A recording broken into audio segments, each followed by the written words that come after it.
بسم الله الرحمن الرحيم عم يتساءلون عن النبأ العظيم الذي هم فيه مختلفون كلا سيعلمون ثم كلا سيعلمون ألم نجعل الأرض مهادا والجبال أوتادا وخلقناكم أزواجا وجعلنا نومكم سباتا وجعلنا الليل لباسا وجعلنا النهار معاشا وبنينا فوقكم سبعا شدادا وجعلنا سراجا وهاجا وأنزلنا من المعصرات ماء ثجاجا لنخرج به حبا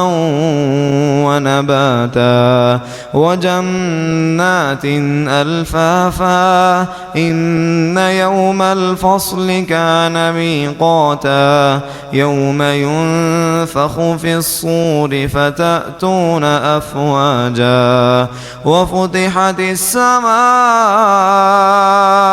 فكانت أبوابا وسيرت الجبال فكانت سرابا إن جهنم كانت مرصادا للطاغين مآبا لابثين فيها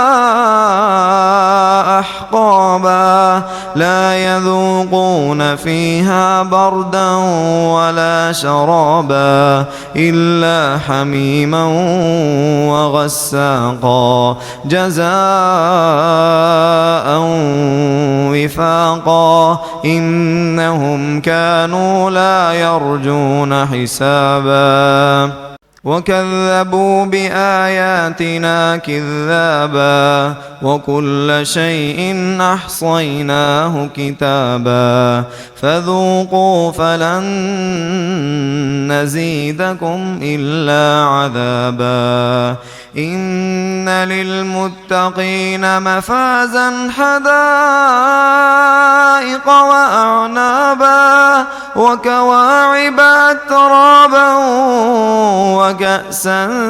دهاقا لا يسمعون فيها لغوا ولا كذابا جزاء من ربك عطاء حسابا رب السماوات والأرض وما بينهما الرحمن